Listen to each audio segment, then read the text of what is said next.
Probably the biggest highlight is just enjoying what I do, improving the property, okay? Whether it is a drainage project or something like that. Those are all highlights. Making the place better today than it was yesterday. It takes an incredible team to maintain 54 holes of championship golf, plus more than 900 acres of property here at the resort. On this episode of the Barefoot Podcast, we're going to sit down with the man who's been leading that team for more than 40 years. Golf has been in full swing for almost 2 months already, and I am joined by the man who helps us prepare for the new season year after year, Mr. Paul Galligan, our Director of Golf and Grounds. How are you today? I'm very well, Caroline. Thank you. Where does it all begin? I honestly think that's kind of the first question, because everybody thinks that, you just open the courses and the season begins, but that's not how it goes. No, not necessarily. I mean, it all begins with the snow melting, right? So you got to have that, and then of course the frost leaving the ground. Right? Those are the two most important things to even begin the process of opening the golf courses. And even when the snow is melted and the frost might be going away, even when it's not nice out and everything, you guys are out there still preparing the grounds for the new season. We are. There's a lot of project work that we may or may not start in the fall or start in the spring. So there's a lot of project work, even though we're not mowing the grass, because the grass isn't ready to be mowed yet.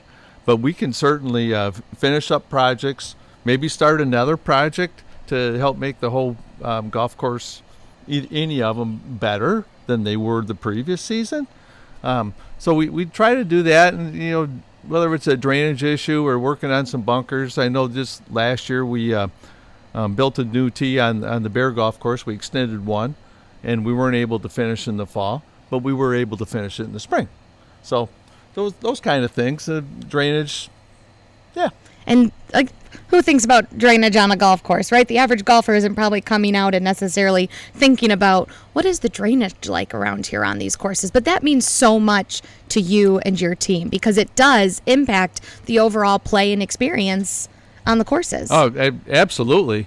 You want to have drier turf conditions to play golf. And when things are wet, it's just not that much fun. But I've heard over the years, the first 3 rules of golf course architecture are drainage, and drainage.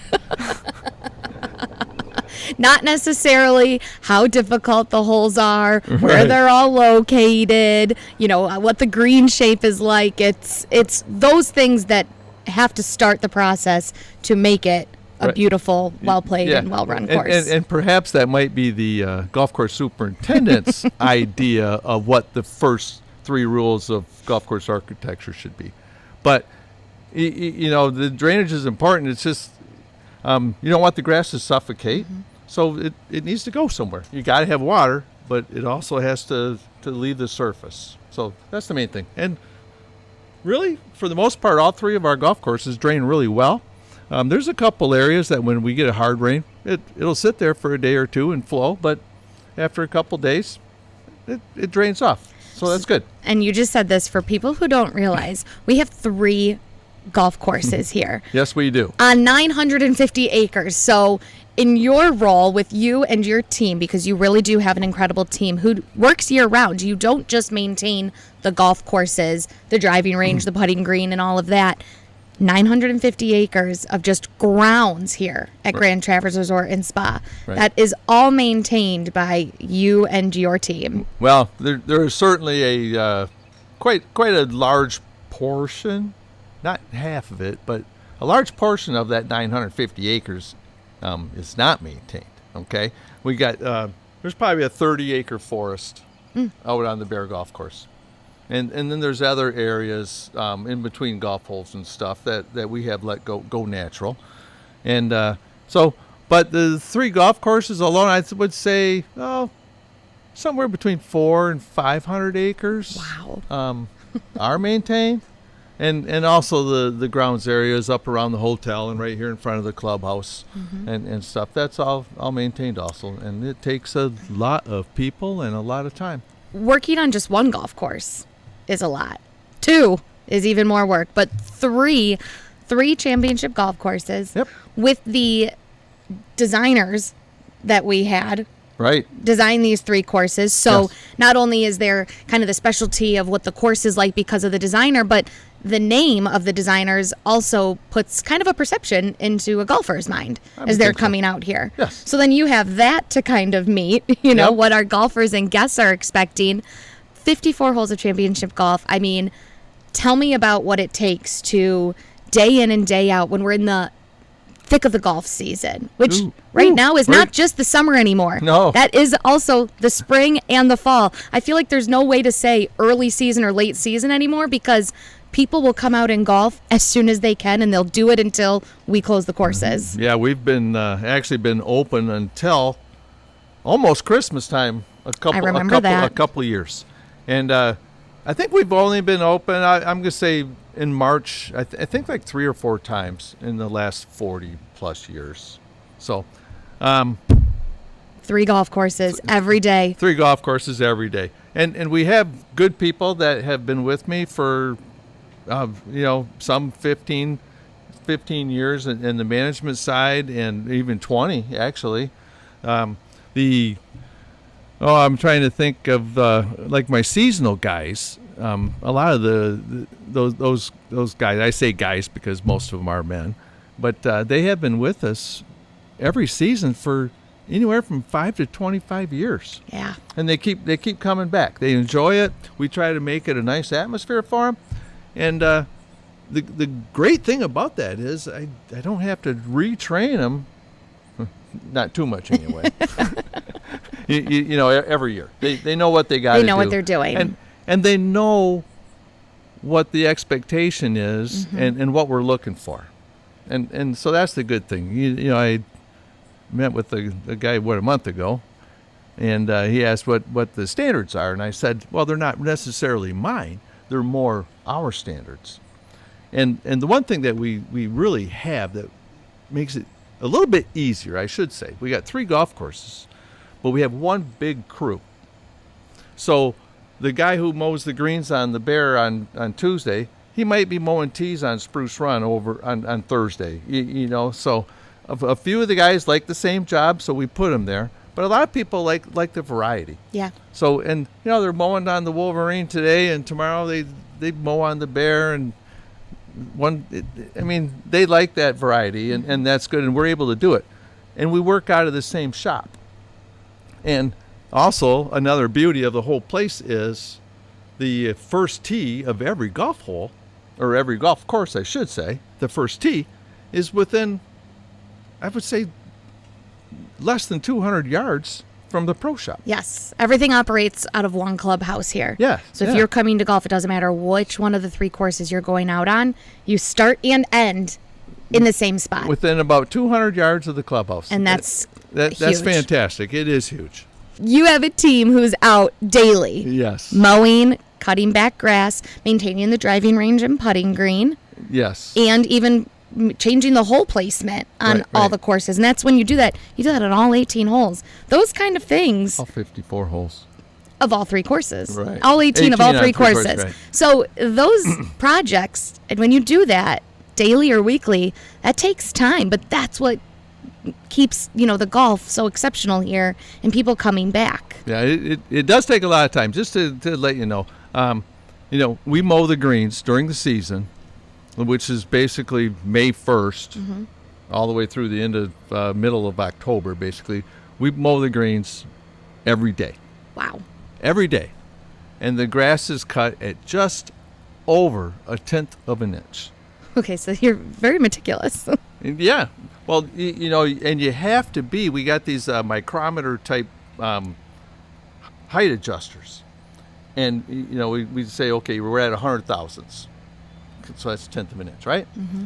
And when the mowers have rollers on them, so if it's 100 on one side and 105 on the other side, you got to bring them down to so they're straight, because it makes a difference. Okay, and then the fairways are cut at 400s, and the tee boxes also, and then we have an intermediate rough.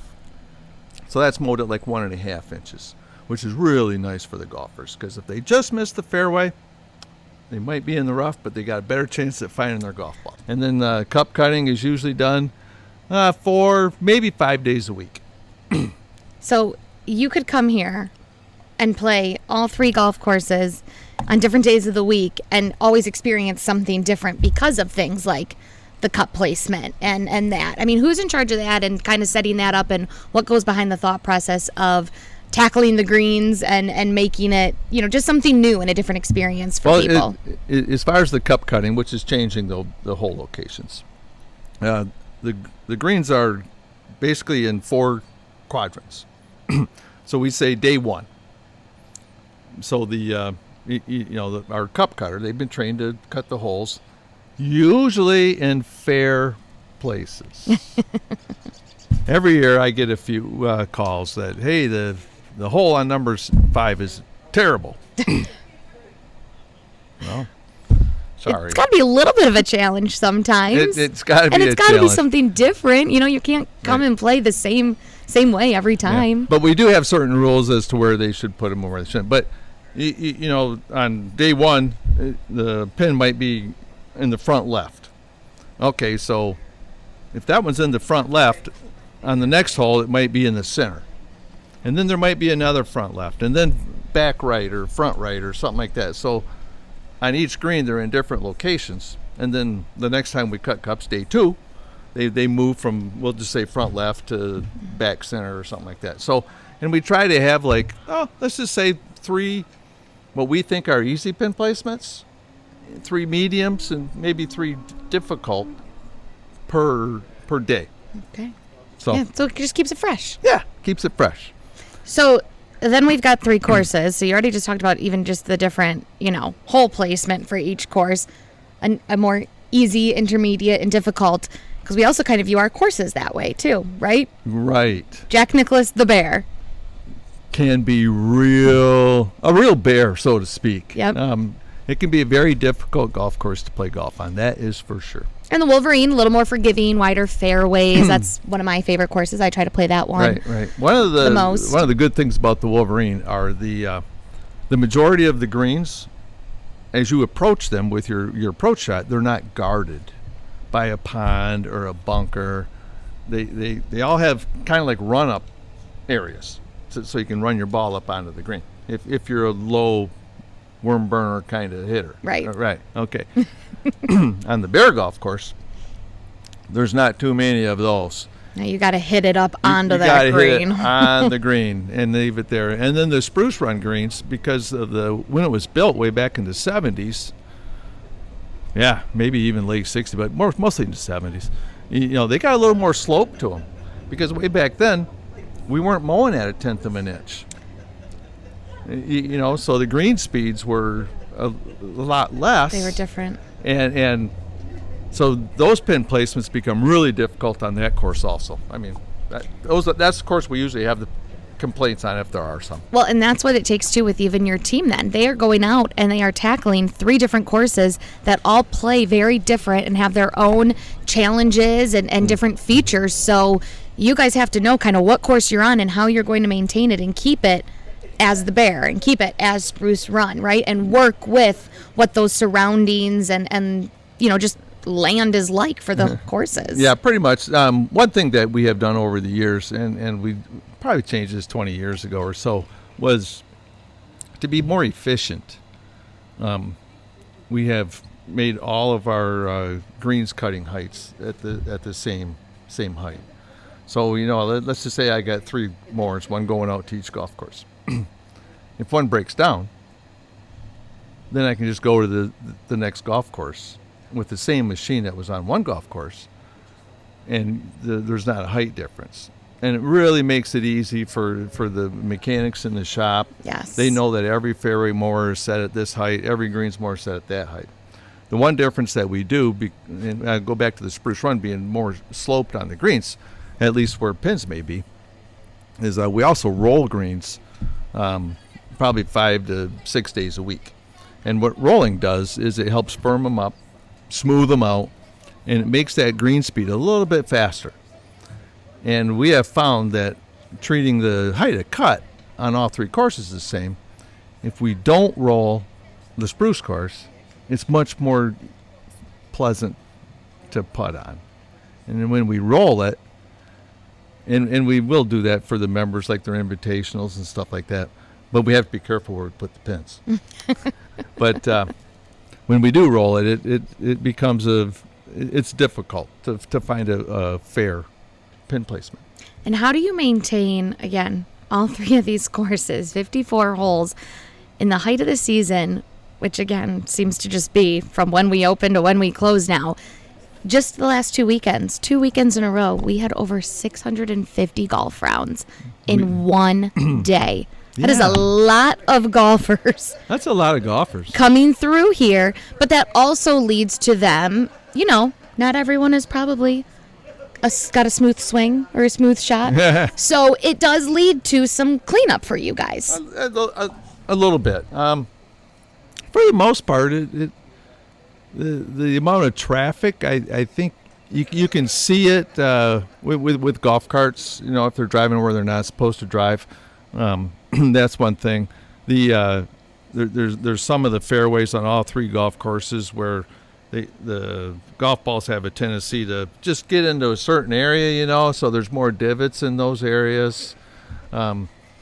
The tee boxes, the par 3s especially, the good thing is on Monday we'll go mow them and clean up all the divots that are still there. So it seems like for the most part your team, though, has that standard of, say there's more than 650 rounds on Saturday, those who come out on Sunday wouldn't necessarily know that because the courses are back in such a great, fresh condition. On the weekends, no, we really don't have a lot of time to get things ready. But we do make sure the cups are fresh and the greens are fresh, and we do our best to make sure the bunkers are acceptable and playable. What are you think your top 3 golf course etiquette tips are for people? Because golfers, when they are out there, they can help you guys. Absolutely. They can help maintain what our courses look like, how they play, and everyone else's experience, and then how much you guys have to do at the end of the day or the next morning. So what would your top 3 etiquette tips be that really golfers should always be doing anyway? I probably have 4 or 5, actually. You can list them all. The most common one is to repair your ball marks on the green. They always say that a freshly repaired ball mark can heal about twice to 3 times as fast as an unrepaired ball mark. All right. So, and it really, there's certain ways, there's a bunch of ways you can fix a ball mark. But any way that you do it to make it smooth is better than not doing it at all. Okay? So, when you're out there golfing, go ahead, fix a ball mark. The divots on the fairways, if there's some great big things that are about that thick, if you can put those back, they should do okay. Chunks. Yeah, the little ones. We provide sand bottles on the carts and stuff, so you just fill them. Yeah, and they're even around the course at times. You'll see those. So that's one of the main. That's a good thing. Obviously, when you are in a bunker, there are rakes. Rake it. So rake it. It's better for the next guy. Okay. But keep it nice for everyone else and respectful, because it does. It in turn helps you guys with your job, because you guys are out here. Yeah. What time does your day start? We usually get here between 5:30 and 6. Yeah, before the sun's up. Yeah, a lot you of guys, times. They are the ones on property who catch the best sunrises. We catch a lot of good ones. That's and for also sure. sunsets sometimes. Not too many sunsets, thank goodness. But you are up here working as the sun rises to make sure these grounds and the courses are in tip-top condition for everyone who's coming out that day. The best that we can do on that day. You're right. Now, I think one of the biggest things with talking to you about what you do here is you have been doing it for more than 40 years, all right here at the Grand Traverse Resort and Spa. Yeah, 40 years. Actually, May would have been 41 full-time years. Paul. Not many people can say they've worked somewhere for more than 40 years. And I actually worked 4 seasonal years before that. I mean, that's such an accomplishment. That's absolutely remarkable. It shows just your dedication, your leadership, and like you mentioned earlier, you have people who've been doing it alongside you for decades as well. Yeah. And that is such a testament to who you are as a leader here and what you enjoy about working here, and then putting that on everyone else too. Absolutely. Make their work enjoyable. I think that's the one thing. Like I said before, they know what to do. They know how to do it. There's no reason to make it difficult for them. And make them not enjoy their job. Well, I've heard a quote from you before, and you said you've always enjoyed coming to work. Yeah, I do. You could maybe count over 40 years on one hand how many quote-unquote bad days you've had, right? I believe that, and I often tell people, I usually have like 5 bad days a year. And if I haven't had them by Christmas, I need to take a vacation. But if you really think about it, there are no bad days. No, not when this is your office. Yeah, they're all good days. Some can be difficult, but those are challenges, and they help you be a better person, and they help you learn from those challenges. That's so true. Yeah. 40 years, though. In a job like this, to be out there, I mean, you've had people who've been coming here and golfing on these courses for 40 years. And that's incredible to see that they have come back to play your and your team's courses that you maintain and that standard that you hold. And you also, I mean, again, you've got so many other great factors to it, too. You've been able to work alongside a lot of your family members. Yep. My daughter, she worked in the daycare for, I think, 15 years. and my son, Jamie, he works with me on the golf course for the last 10 years. So that's good. He met his wife. Well, wait a minute. They got married here. I'm trying to think. A couple years ago. Years ago now. Yeah. So they got married here, which was she's worked here. And my daughter-in-law, she works here. Yep. I mean, it's incredible for you to be able to come to work every day and have your son kind of alongside you in that area, and all the other people who've become like family over the last 40 years. Yeah, I agree with that one. Now I think another big thing, 40 years. 40 years at this place where we have a Jack Nicklaus course, a Gary Player course. We've hosted for, 30 or more of your 40 years here, the Michigan Open Championship. I know you have some incredible stories to tell. What are some of your big highlights, maybe your top 3 in the last 40 years? A big highlight for myself was the construction and building of the Wolverine Golf Course. I was basically, after the planning and the construction started, my main focus was to watch the construction, be the in-between between the contractor, the designer, and also the management here at the Grand Traverse Resort. So that was an exciting thing, watching the golf course turn from basically just land to a golf course. Yeah, incredible how that happens, and growing the grass, and it was just, this is pretty cool stuff.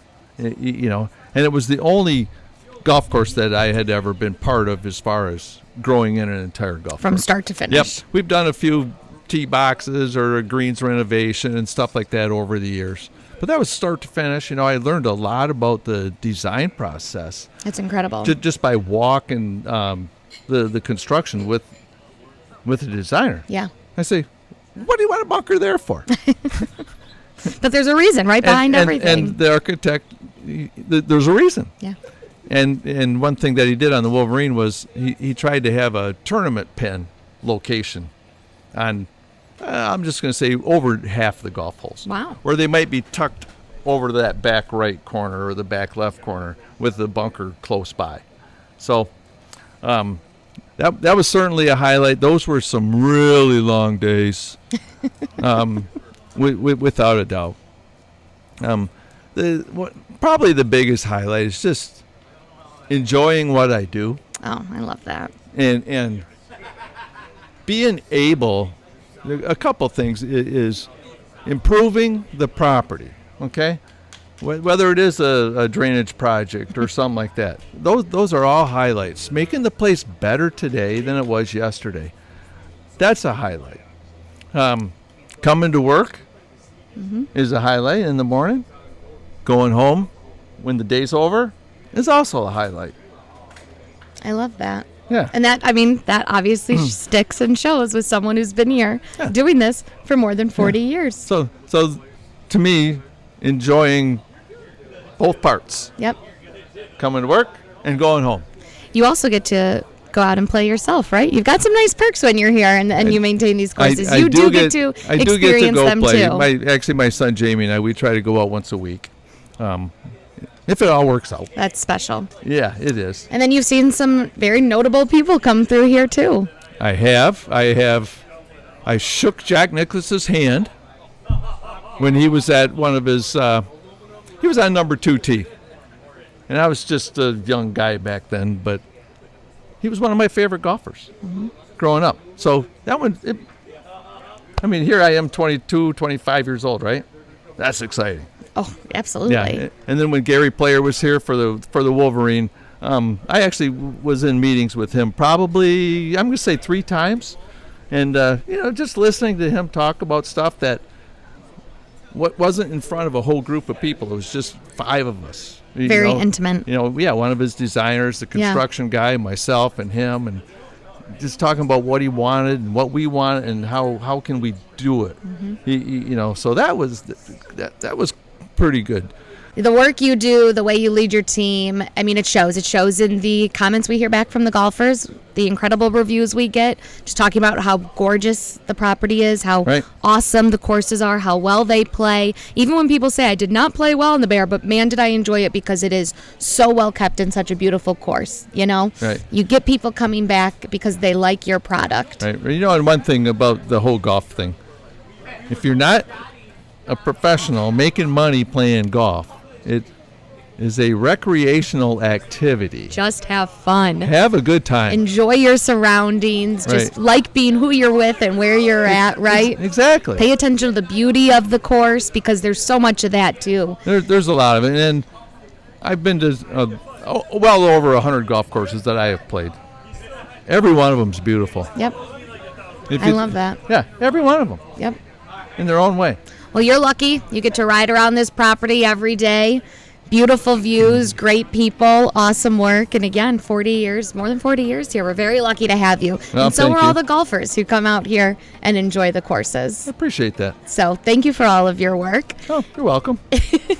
If you are interested in making a tee time here at the Grand Traverse Resort and Spa, getting out and enjoying any of the 3 courses that Paul and his team maintain, just go to our website. That's also where you'll find more episodes of the Barefoot podcast. Just go to grandtraverseresort.com.